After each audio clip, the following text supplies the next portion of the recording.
नमो अरहन्ताणं नमो सिद्धाणं नमो आर्याणं नमो वज्रायाणं नमो लोये सवसाहुरं शुद्धात्मानमनेकान्तं साधुमुत्तं मङ्गलं वन्दे सन्दष्टिसिद्ध्यर्थं सन्दष्ट्यर्थप्रकाशकम् मंगलम भगवान वीरो मंगलम गौतम गणे मंगलम कुंद कुंदाद्यो जैन धर्मोस्तु मंगलम सर्वमंगल मांगल्यम सर्वकल्याणकारकम प्रधानम सर्वधर्माणां जैनम जयतु शासनम नमः समयसाराय स्वानुभूत्या च काशते चित्स्वभावाय भावाय सर्वभावान्तरक्षिते विगलन्त कर्म विस्तर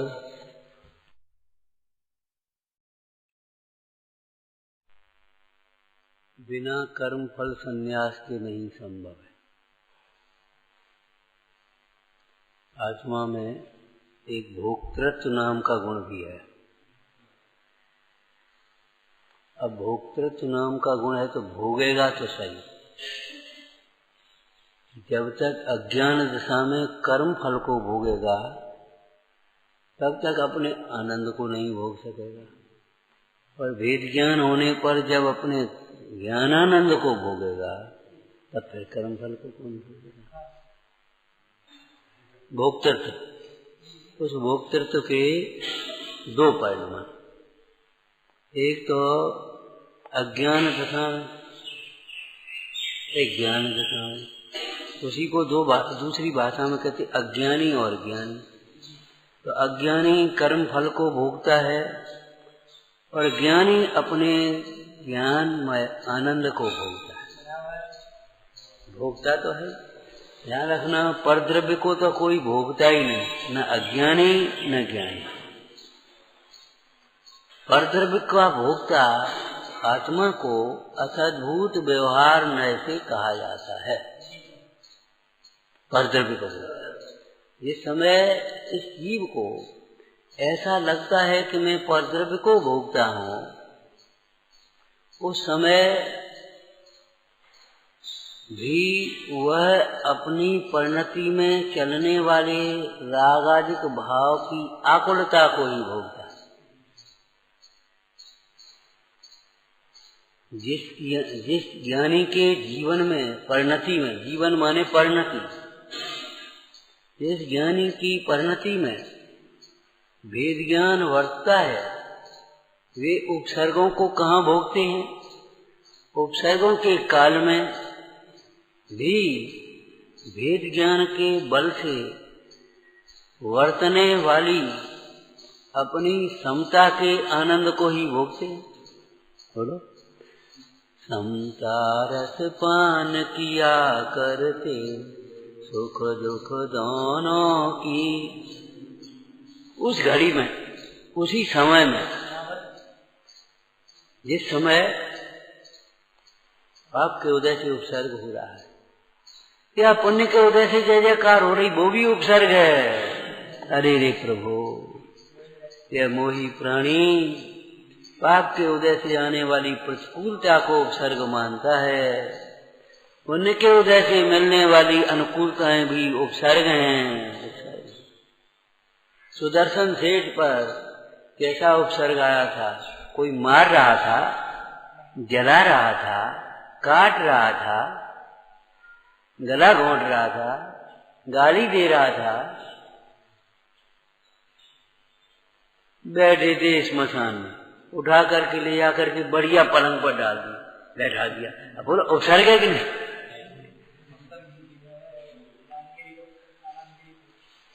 और वह रानी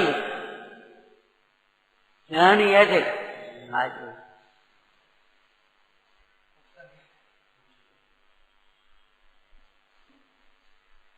बोलो उपसर्ग है। तिरस्कार यदि उपसर्ग है, आक्रोश वचन, तो पुरस्कार सत्कार भी उपसर्ग है, परिचय में दिया है। परिचय आक्रोश वचन यदि परिचय है तो सत्कार पुरस्कार भी।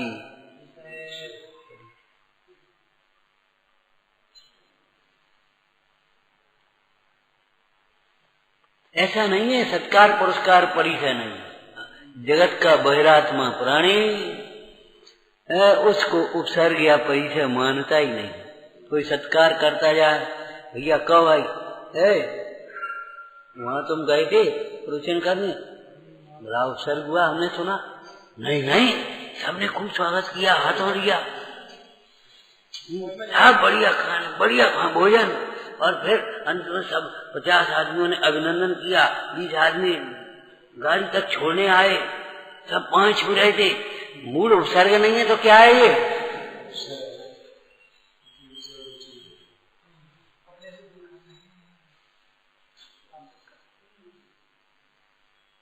शब्द का अर्थ बताया था ना, उपसर्ग। सर्ग होते नाटक में, सर्ग होते पहला सर्ग दूसरा सर्ग, नाटक में सर्ग होते ना। उपमाने समीप का, ये समीप का सर्ग है फिर भीतर का सर्ग है? जी बता बता भाई।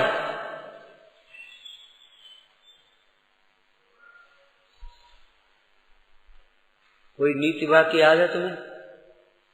वह आदमी अपना जीवन बर्बाद करता है या बहुत धोखा खाता है जो मिथ्या प्रशंसकों से घिरा रहता है।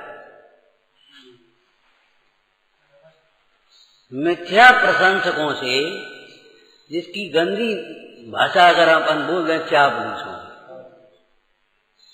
चापलूस माने मिथ्या प्रशंसक, स्वार्थ के लिए,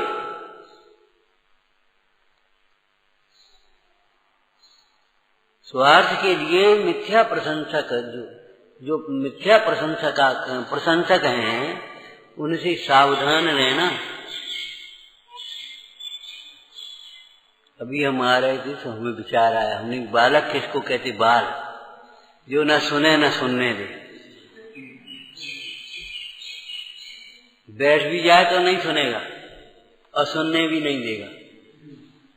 जो सुनता भी नहीं है और सुनने भी नहीं देता है, जिनवाणी, ऐसा मोह अज्ञान ये बाल। और जिसकी परिणति में बढ़ता है उसको बाल कहते हैं, बालक कहते हैं। अभी हंसी आ गई हमको, क्यों? वो छोटा बालक है, उसने दूसरे बालक ऐसे किया, अब वो जरा आगे चल गया तो उसको लगने लगा देखो हमने भगा दिया। बुरी रीति कुत्ता भौंकता है गाड़ी आने पर, उसके गांव से गाड़ी निकले ना तो भौंकेगा और भौंक करके आगे बढ़ेगा। और गाड़ी की स्पीड और कुत्ते की स्पीड में तो अंतर है, तो गाड़ी बहुत आगे चली जाएगी, हमने भगा दिया।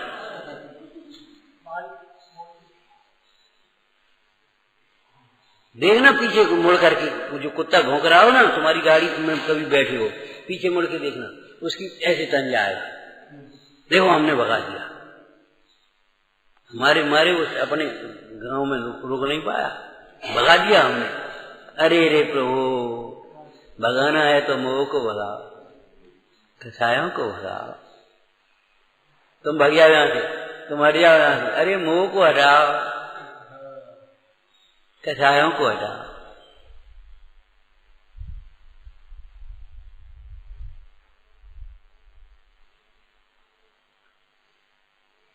आपको 3 बात बोले थे। अज्ञान जानता नहीं, समझता नहीं, और दूसरा अभिमान समझने नहीं देता, और तीसरा और लोभ उसे छोड़ने भी नहीं देता, हटने भी नहीं। ये लुप्तता है ना, तो वो न समझता है, न समझने की कोशिश करेगा और हटना भी नहीं चाहता। ये कसायों के खेल हैं।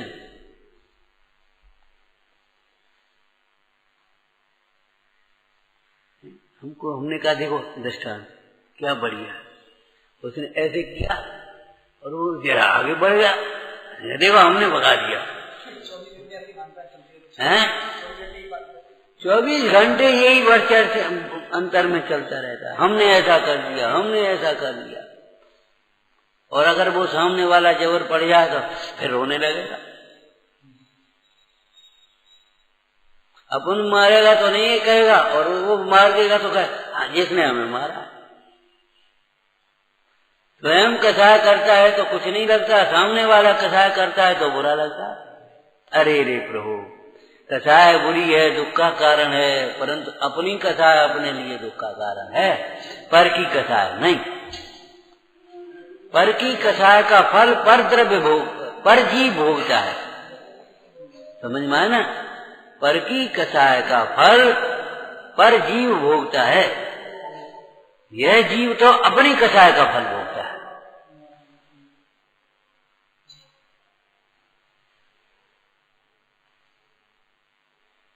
तो क्या चल रहा था, क्या विषय चल रहा था कि देखो जीव पर का भोगता, ये तो उपचार से व्यवहार से कहा प्रयोजनवाद।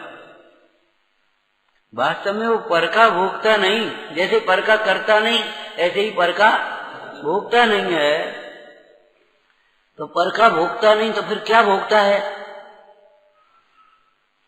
कि पर के लक्ष्य से होने वाला अपनी परिणति में जो विकल्प है उसको भोगता है, उसकी आकुलता भोगता है।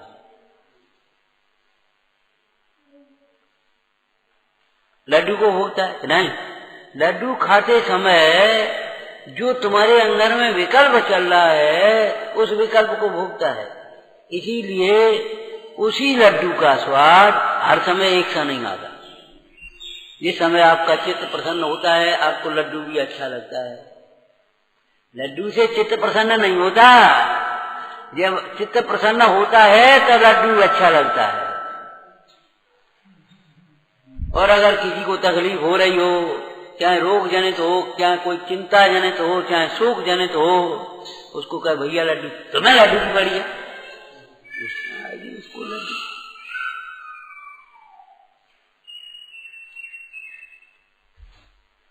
और मान लो जल्दी में जाना हो, गुस्सा नहीं आ रही हो, भैया 2 लड्डू खा के पानी पी लो, गाड़ी निकल जाए जल्दी जा और जाकर खाए। कैसे बने? चित्त तो गाड़ी में लगा, उपयोग तो गाड़ी में लगा। लड्डू का स्वाद आए तो जिह्वा पर लड्डू रखते ही लड्डू का स्वाद आना चाहिए, एक सा आना चाहिए। लेकिन जिह्वा पर लड्डू रखा है और उपयोग में तेरे इष्ट वियोग अनिष्ट संयोग है, उपयोग में उसका लक्ष्य समझ में आना। तो हुआ ऊपर लड्डू खा रहा, भीतर लड्डू खा रहा, ऊपर से आंसू चल रहा है। कभी मन खराब हो जाता है, भोजन करें, अरे खा ले खा ले खा ले, आंसू से चलते आते और खाते आते कुछ नहीं होता।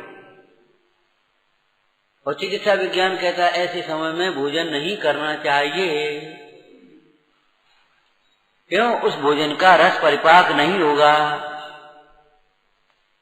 प्रयोजन सिद्ध नहीं होगा। उस समय तो तुम शांति से मुंह धो ले, कुल्ला कर ले और चुपचाप रमो रंतारम पढ़ो।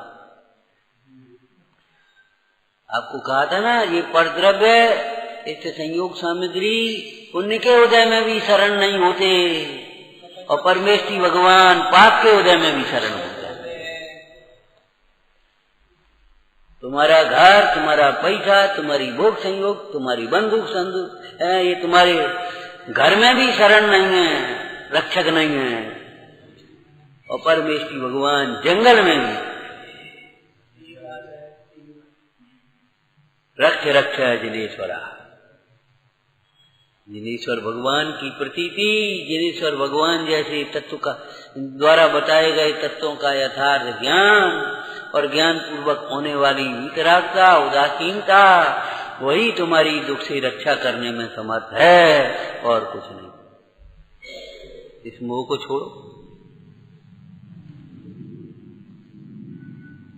कर्म फल, कर्म फल में 2 प्रकार से निरूपण करें। एक तो कर्म का उदय आना है ना, और एक कर्म के उदय में बाहर की संयोग सामग्री मिलना, तो दोनों कर्म फल है।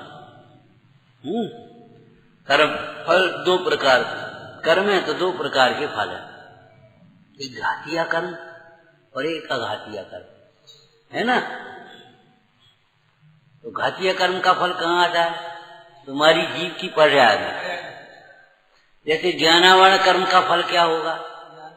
रुक जाओ, ज्ञानावर्ण कर्म का फल होगा, अरे बोलो, कौन बोल रहा? काय को बोल रहे भाई? हो गया, शांति से देखो, सुनो। ज्ञानावर्ण कर्म का जितना क्षेपसम है उतना ज्ञान प्रकट है, और जितना ज्ञानावर्ण कर्म का उदय है उतना ज्ञान अप्रकट है। यही तो ज्ञान का फल। ज्ञानावर्ण कर्म का क्या फल है? कि ज्ञानावर्ण कर्म का जितना क्षेपसम है उतना तो ज्ञान प्रकट है, और जितना ज्ञानावर्ण कर्म का उदय है उतना ज्ञान अव्यक्त है, अप्रकट है, ढका हुआ है। ठीक, जितना बादल है उतना सूर्य ढका है, और जितना बादल छटा है उतना उजाला सूर्य का प्रकाश आ रहा है। अब ज्ञानावर्ण कर्म के फल को भोगता है तो कैसे भोगता है? अब ज्ञानावर्ण कर्म तो छद्मस्त जीव, और विशेष रूप से आप लोगों के जीव ज्ञान का विषय ही नहीं है। कर्मण वर्गना बहुत सूक्ष्म है, उनकी क्या स्थिति है, कब आए, कैसे बंधे और कब तक रहे, और कैसे हैं, काले पीले गोरे नीले, हल्के भारी ठंडे गरम, आप नहीं बता सकते, हम नहीं बता सकते। मत श्रुत ज्ञान का ये हमारा स्थूल रूप से स्थूल ज्ञान का विषय नहीं है, ठीक है ना? तो फिर कर्म फल कैसे जानते हो? कि कर्म के फल में होने वाली जो नैमित्तिक अवस्था है उसको हम उपचार से कर्म का फल कहते हैं। जैसे एक लड़का बोला, महाराज हमारे बड़े पाप का उदय है। कैसा है बता? काला पीला हल्का भारी सुगंध दुर्गंध बदबू कैसी आ रही? नहीं हमें नहीं मालूम। तो फिर तुमने कैसे जाना पाप का उदय है? कि शरीर में रोग है। महाराज बड़ी अंतराय का उदय है, जो धंधा करते उसमें नुकसान होता है, लाभ ही नहीं होगा। तो अंतराय को कैसे जाना? नैमित्तिक कार्यों के द्वारा भी उसको जाना जाता है। अनुमान ज्ञान होता है, आगम ज्ञान, आगम से जानते, अनुमान से जानते। भाद्रवा तुमने देखा है पाप का उदय, पुण्य का उदय देखा है? हमारे तो बड़े पुण्य का उदय है, खूब प्रवचन मिल रहा है। हाँ तो भैया मंदिर बगल में, और तीनों टाइम स्वाध्याय हो, खूब पूजा हो, नहीं पहुंच पाए तो कान में आवाज पते है तो पुण्य को उदय हुआ, तो खूब पुण्य का उदय। तो पुण्य का उदय का नैमित्तिक कार्य है। तुमने दूसरे को सुनाया होगा, है? तुमने दूसरे को कंधे पर उठा करके वंदना कराई होगी, है? कोई साधर्मी आया होगा, भैया किराए के लिए मकान को चाहिए, मंदिर के पास मिल जाए, हम लोग जो चाहते पूजा दर्शन स्वाद। अच्छा तो कोई बात नहीं, हम दिखवा दे। इस प्रकार के परिणाम किए होंगे, तुमको मंदिर के पास मिल गई वो, समझ में आया ना अपने परिणाम का। तो पाप कर्म का फल, पुण्य कर्म का फल अघातिया में तो संयोगों में आएगा, और घातिया में आएगा परिणामों में। अब उस अघातिया कर्म के उदय में मिलने वाले जो संयोग हैं, अवस्थाएं हैं, शरीर और संयोगी अवस्थाएं, ठीक है ना? उन अवस्थाओं को भी का नहीं भोग सकता, क्योंकि उनका अत्यंता भाव है। एक न्याय बोलो, सोमेश्वर जी में से ही निर्जराधिकार से 7 भयों में से वेद वेदक भाव अभेद होता है। जैसे कर्ता कर्म भाव अभेद होता है, ऐसे ही वेद वेदक भाव भी अभेद होता है। समझ में? अभेद माने एक ही द्रव्य में होगा। इंद्रिय ज्ञान की दृष्टि से भी देखें तो जब तक उस इंद्रिय ज्ञान का विषय उसके क्षेत्र में नहीं होता तब तक उसको नहीं भूल पाते। भैया लड्डू है ना, वो थाली में भी रखा होगा, हाथ में भी रखा नहीं होगा तो आपको स्वाद नहीं दे पाओगे। जिह्वा में सन्निकर्ष आना चाहिए। इस बार है ये, अगर ये सन्निकर्ष नहीं होगा तो उसका स्पर्शन नहीं आएगा।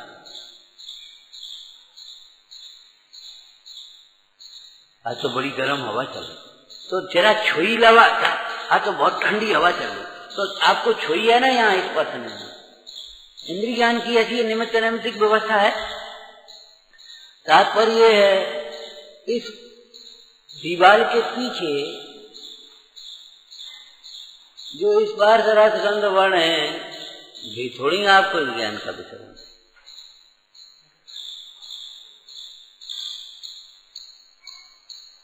ऐसे वो नहीं दिखेगा, जब समीप में पहुंचेंगे तब वो दिखेगा। ये तो स्थूल व्यवहार का दृष्टांत है। ऐसे ही वास्तव में वेद वेदक भाव तब हो सकता है जब अभेदपना हो।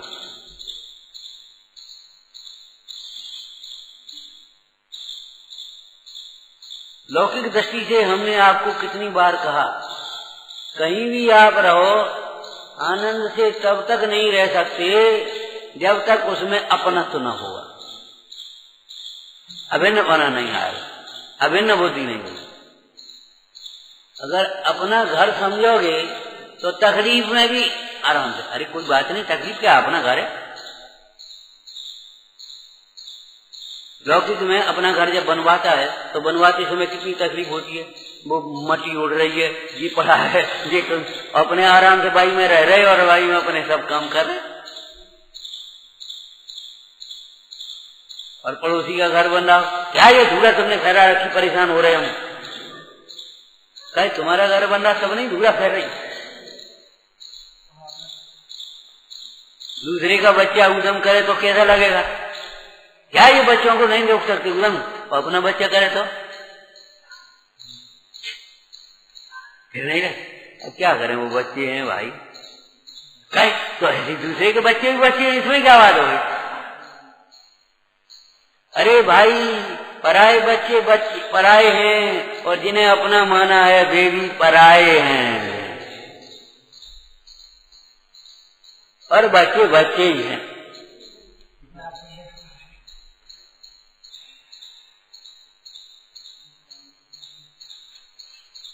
तो वेदन करने के लिए अभेदपना, यहाँ क्या चलता है उसका वेदन करोगे। दूसरा एक दृष्टांत और दिया था, कभी याद हो तो बोलो। थाली में लड्डू रखे हैं, जिह्वा पर मिर्ची रखी है, स्वाद कैसा आएगा। थाली में मिर्ची रखी है, मेथी रखी है कड़वी, पानी नहीं निकाला गया उसका, कड़वी मेथी रखी, बिना नमक मसाले की ऐसी कड़वी मेथी रखी है, और जिह्वा पर लड्डू रखा, बोलो स्वाद कैसा आएगा, मीठा है। तो फिर जब यहाँ ये हो सकता है तो सामने पाक के वजह से उपसर्ग हो और भीतर क्षमता हो, बोलो स्वाद कैसा है। अब आप बताओ। और बाहर बढ़िया लड्डू हो, खूब बढ़िया आनंद की सब अनुकूलताएं हो, और भीतर दुर्विकल्प चल रहे हो, ईर्षा चल रही हो, बोलो स्वाद वेदन काय का होगा।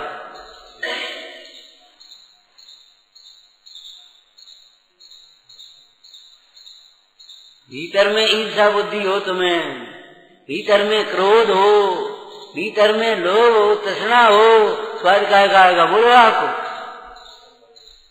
दाम बिना निर्धन दुखी। फिर आप समझो, अब आप क्या करोगे। क्यों, दाम बिना अगर दुखी है निर्धन, तो धनवान के पास दाम है, वो तो दुखी नहीं होना चाहिए। तो बस स्थिति ये है, दाम तो उपचार से कथन किया, सच बात ये है, ज्ञान बिना निर्धन दुखी, ज्ञान बिना धनवान।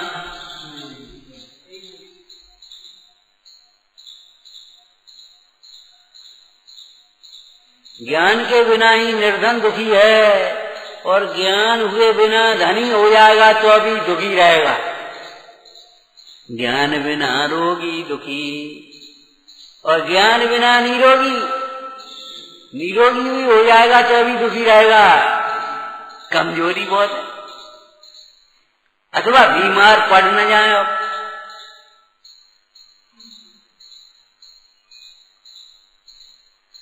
अब बताओ, रोगी दुखी, ज्ञान बिना निर्धन दुखी, ज्ञान बिना धनवान।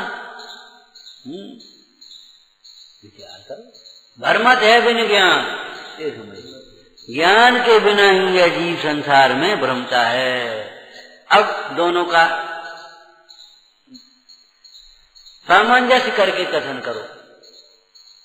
जब जीव अपने अज्ञान से, प्लस अज्ञान का अर्थ बोलो, अज्ञानमय समस्त विभाग, अज्ञान से अथवा अज्ञान से होने वाले मोह से, अज्ञान से होने वाली कसायों से, अज्ञान से का मतलब अज्ञानमय भावों से। जब जीव अज्ञान, अपने अज्ञान से अथवा अपनी कसायों से दुखी होता है, तब परद्रव्य निमित्त मात्र है, कर्म का उदय निमित्त मात्र है, वह तुझे जबरन दुखी करता नहीं।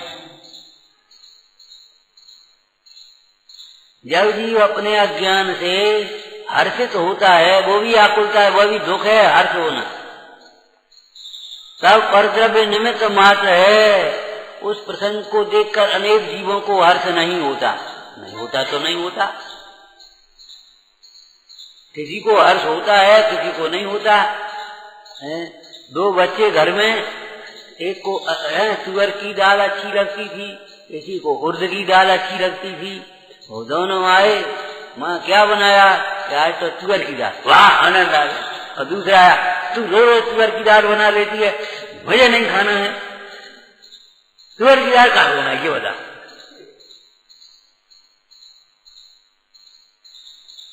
अब उसको हर्ष नहीं हुआ तो नहीं हुआ, क्या करे बता, तुअर की दाल क्या करे।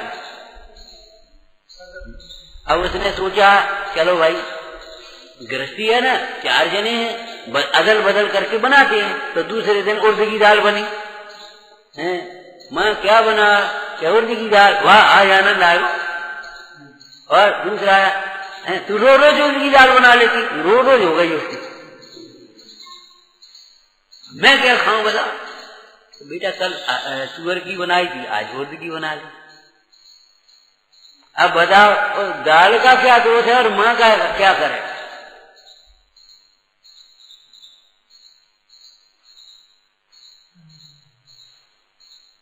तो माँ दोनों बनाए, कि दोनों रोज रोज कैसे बनाए भाई, इतनी इतनी, और 2 ही नहीं है, घर में 6 जने हैं, अब एक का एक, बताओ माँ कितनी चीजें बनाई। तो कोई समाधान, के समाधान ये है, सब लोगों को भाई विचारना चाहिए कि इच्छा की पूर्ति संभव नहीं है, जो बने उसको अनुकूल शांति से खा। बताया था ना गवेषणा वृत्ति किसका नाम है, वहां क्या बन रहा है, क्या रखा है, उसको मत देखो, तुम्हारी थाली में क्या आया उसको देखो, शांति से खाओ। अरे वो हम अपनी तबीयत की वजह से कहते हैं नमक ज्यादा चाहिए, तो तबीयत की दृष्टि से कहते हो, बाद में नमक फाँक लियो 5 ग्राम, कितना चाहिए तुम्हें।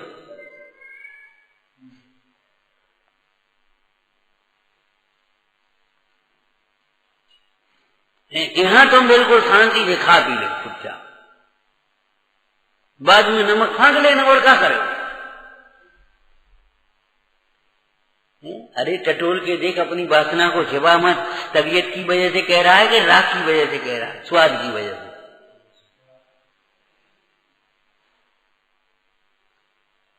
अज्ञानी का एक लक्षण है, निरंतर दोषों को छिपाने की कोशिश करता है, स्वीकार भी नहीं कर सकता। हम भूल दूर करना चाहते, अरे तुम भूल स्वीकार ही तो कर ले, यही तो बहुत बड़ी बात है।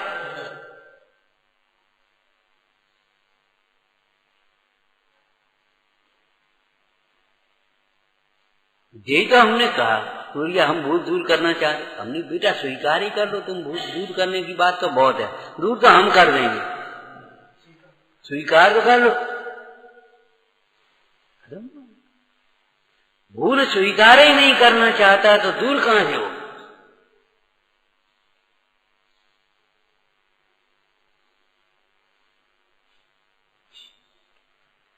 और वेदन काय का करेगा बोलो? भूल का। अपनी पर्याय में जो मोह चल रहा है, भूल चल रही है, अज्ञान चल रहा है, राग द्वेष चल रहे हैं, उन्हीं की आकुलता को भेदेगा। इससे बढ़िया दृष्टांत कठिन पड़ेगा ढूंढना। थाली में मीठा रखा है और स्वाद तुम्हें काहे का आएगा?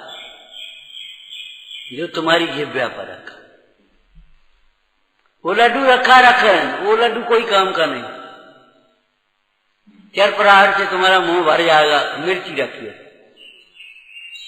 और अगर लड्डू तुम्हारा जिह्वा पर रखा है और मिर्ची 4 मिर्ची रखी, खूब चिरबरी 4 मिर्ची रखी, कोई आपको तकलीफ नहीं पड़ेगी।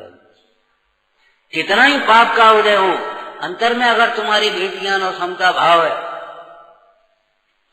या लोक माहि दीन समता, दुख सहे दुख भोगे दुख भेदे। ठीक है ना? ये उपदेश काय को दिया? या अब लोग तो बदलेगा नहीं, लोग तो बदलेगा नहीं। या लोक माहि धर समता, सुख लहो सदा ही रमता। समता धारण करता हुआ अपने स्वरूप में रमता हुआ जी इसी लोक में सुखी, मध्यलोक में अनंत भगवान सुखी के दुखी। बोलो मुंडाज मध्यलोक में जंगल में सुखी के दुखी, फिर और निगोदिया जी सिद्धालय में सुखी के सुखी। फिर लोक नहीं बदलेगा, यहीं आप सुखी हो जाओगे। आपकी वेद ज्ञान की धारा चले आते। क्यों कि वेदन यहाँ का नहीं होता। दाजवर जैसा का तैसा बना रहा और राजा का चेहरा खिल गया। एक चूड़ी में कोई खनखन नहीं, काम भी हो रहा है और खनखन भी नहीं हो रही। क्यों? एक एक चूड़ी। जिसके उपयोग में एक रहता है उसको कोई आकुलता और क्षोभ नहीं होती। कर्म का उदय आता रहता है, कर्म का उदय आता रहता। आने दो, मेरे एकत्व में कर्म का विभक्त बना, मेरा एकत्व स्वरूप कर्म से विभक्त है, कर्म का उदय उसमें नहीं आता। एक चर्चा की थी अध्यात्म की, याद है? जीव के सदाकाल ज्ञान का उदय वर्तता है। उस ज्ञान के उदय में पुण्य का उदय और पाप का उदय जानने में आता है। लेकिन अपने को ज्ञान मात्र न अनुभवने वाला अज्ञानी उस कर्म के उदय को अपने में मिलाता है और स्वयं आकुलित होता है। कैसे आदेश दिया हुआ, हे कर्म रूपी विश्व वृक्ष के समस्त फलो मेरे बिना भोगे छिल जाओ।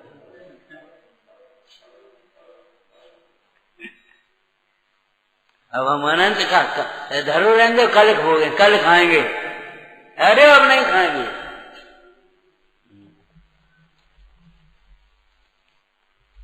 एक व्यक्ति आलू खाता था, अज्ञान दशा में, लौकिक दशा में खाता था। एक दिन वह प्रवचन सुनने बैठ गया, उसको समझ में आ, और उसी दिन आलू की चर्चा आ गई। उसके दिमाग में आया, अरे छोड़ो, त्याग कर दिया। अब घर पहुंचा, भैया जी आलू हम नहीं खाएंगे। तो फिर आज के तो कब तक को छोड़ गए? क्या हमेशा? अब कहो नहीं खाए। तुझे घरे से क्या करें कि अब तुम जानो हम नहीं जानो। न हमें द्वेष है उनसे, न राग है। इनको क्या होगा कि इनका क्या होगा भगवान के ज्ञान में, इनका परिणमन होगा। उस दिन की तुम्हें सुनाई थी घटना। एक भाई बोली, क्या बताएं, आज वो दाल ज्यादा बन गई तो बिगड़ गई। नहीं बिगड़ गई, कैसे बिगड़ गई भाई बता, बिगड़ कैसे गई? अरे वो बची इतनी, तो हमने फिर क्या किया तुमने? बिगड़ती तो तब जब वो बची रही है तो नेक नेक ज्यादा खा ले, फिर पेट में दर्द करती। अरे वो दाल बच गई, किसी भूखे के पेट में पहुंच गई, अब बिगड़ गया कोई? तुम्हारे पेट में पहुंची तो बिगड़ गई, ठीक रही, और दूसरे के पेट में पहुंच गई तो बिगड़ गई। बिगड़ेगी तो तब जब जरूरत नहीं है ऐसे पेट में पहुंचेगी। ज्यादा हो गई, एक रोटी ज्यादा हो गई, चलो अपन खा ले, तो वो रोटी बिगड़ गई और पेट बिगड़ गया। समझ में आया ना, रोटी भी बिगड़ी और पेट भी बिगड़ी। तो एक रोटी ज्यादा बन गई, कोई बात नहीं, कुत्ता को डाल दो, गैया को डाल दो, हैं, किसी भूखे को दे दो।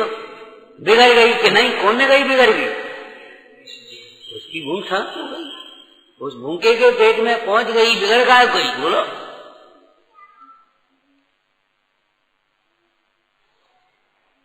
है भाई, बोलो। है? लेकिन वो भी जीव ऐसा है, हमने खाई लो, हम में आई और दूसरे के पहुंच गई, बिगड़ गई। ढाई रहने सवेरे देखेंगे, और सवेरे लोग बिगड़ गई, घुस गई, खराब हो गई, उसमें गंध आ गई, चले तरस हो गया। हाँ, अब वो बिगड़ गई, बिल्कुल सही है, अनंत जी पड़ गए। और अगर किसी भूखे के पेट में पहुंच गई तो आप उसे बिगड़ा मत समझो, तो ठीक है, ज्यादा बनाओ और खूब बांटो, कि बांटो, ताकत नहीं है तुम्हें बांट बिगड़े, इतनी उदारता तुम्हें कंजूसन में, बांटो तो सही। अरे भाई, व्यवहार में परमार्थ मत लगा, समाधान सीखो। इसका मतलब रोज ज्यादा बना लो, रोज इधर उधर फेंको, ये नहीं कह रहे, लेकिन कदाचित कोई हो गई तो उसका सदुपयोग सोचो। और अगर भूखे के पेट में पहुंच गई तो उसको तुम बिगड़ी मत मानो। भरे पेट में पहुंच करके तुम्हें रोग उत्पन्न किया तो जरूर बिगड़ गई। दृष्टांत याद है? और दृष्टांत का दृष्टांत, एक बीड़ी पीता था, सोचने का डॉक्टर ने, ये लेंस तुम्हारे खराब हो रहे, खांसी वांसी, बीड़ी छोड़ो। बीड़ी थी, बीड़ी नहीं पिया तो मर जाएंगे। अरे बीड़ी नहीं छोड़ेगा तो मर जाएगा, वो से उल्टा चलता है। बीड़ी नहीं छोड़ेगा तो मर जाएगा, अभी थोड़ा इन्फेक्शन है, फिर ज्यादा इन्फेक्शन, लेंस गल जाएगा। शराब नहीं छोड़ेगा तो मर जाएगा, ऐसे ही मोह नहीं छोड़ेगा तो मर जाएगा।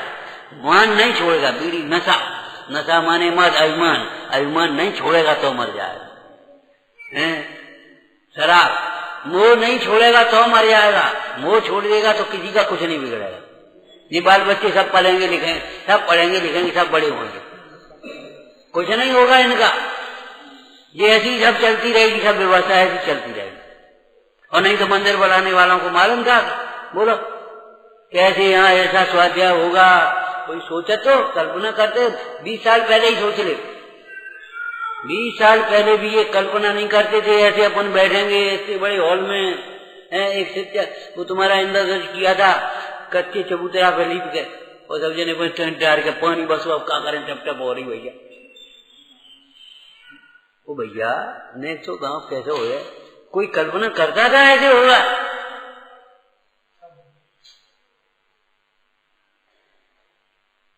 तो तुम क्यों कल्पना, तुम क्यों चिंता करते हो हमारे बाल का हो? लोग अब पंडित जी की बात का हो, पंडित जी की बात का हो, पागल हो क्या? वस्तु का परिणमन पंडित जी के अधीन है। दूसरे पंडित जी आएंगे, दूसरे श्रोता आएंगे, जिसकी आती आएगी चले जाएंगे। कितने श्रोता चले गए पुराने बता, और कितने वक्ता चले गए? ये तो संसार है, आवागमन है, आएंगे और जाएंगे, आएंगे और जाएंगे। पंडित जी की बात का हो, अरे का हो, कछु नहीं हो। जो सामने आत्मा समझ लेंगे वे आनंदित रहेंगे, और नहीं समझ पाएंगे वे रोएंगे, और क्या होगा? हैं?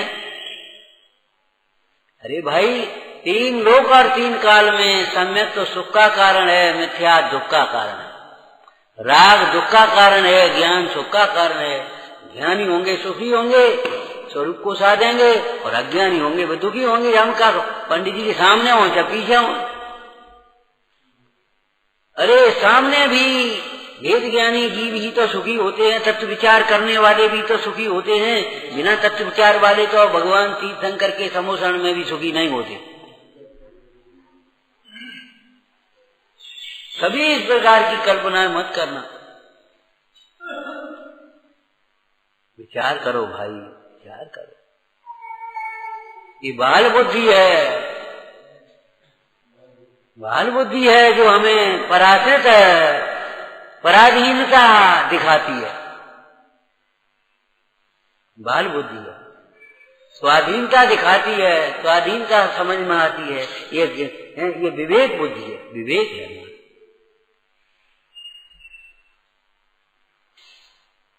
कैसे कह दिया कहा भैया ये आलू तो अब करें, हम तो छोड़ दिया। कितने दिन को? क्या जीवन भर को? तुम्हें याद है एक 50-55 वर्ष के शायद आदमी थे, तो ऐसे ही बैठे वहीं सोते थे, हमारे पास आकर के वहीं बैठते। हमने कि भैया तो अब तुम ब्रह्मचर्य व्रत बुरी सोच तो बहुत दिन से रहे थे, आज ले लो। अब जो मंदिर में जाएंगे, क्रिया करेंगे, गोला चढ़ाएंगे, वो तो बाल की बात है, वो तो हमने ले लो। अरे भाई ऐसे नहीं, घर अब हमने ले लो, ठीक है। अब घर गए तो पत्नी से कहा ब्रह्मचर्य व्रत ले आए। बोले पूछ तो लेते कि क्या पूछ लेते, मर तो रहे, कहीं भोगों में सुख है? ये आयु पूरी हो तो पूछ के मारोगे। अपनी इच्छाओं की पूर्ति में जब पूछ नहीं लगी है तो ये बताओ इस धर्म मार्ग में इच्छाओं की अभाव में पूछ क्यों लगाते हो?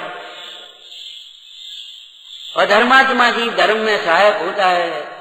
अरे क्या पूछ रहे थे तुम, तो सहायक अनुमोदना करो। बोले तो ठीक है। गांव के कम पढ़े लिखे लोग बोले तो ठीक है। वो स्त्री भी बोली तो ठीक है, खूब पालो बना। वाद विवाद करे सुबह क्यों ले लो बिना पूछे? अरे गृहस्थी में बिना पूछे काम नहीं करना चाहिए। गृहस्थी औरत है, निवृत्ति पर पड़ गए हो ज्यादा। कौन से काम पूछ कर तो बोलो।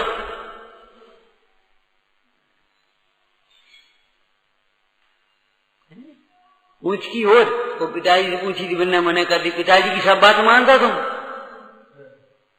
अपनी इच्छा पूर्ति के लिए केवल ओट और बहाना ढूंढते हो, बात बाकी किसकी कौन मानता है? ऐसे कर्म रूपी वृक्ष के अनंत काल के लिए खिर जाओ, बिना भोगे खिर जाओ। अब हम अनंत काल अपने स्वरूप के आनंद को भोगेंगे, कर्म फल को नहीं भोगेंगे। कैसी सुंदर चर्चा है। ओम नमः। हे जिनवाणी भारती तो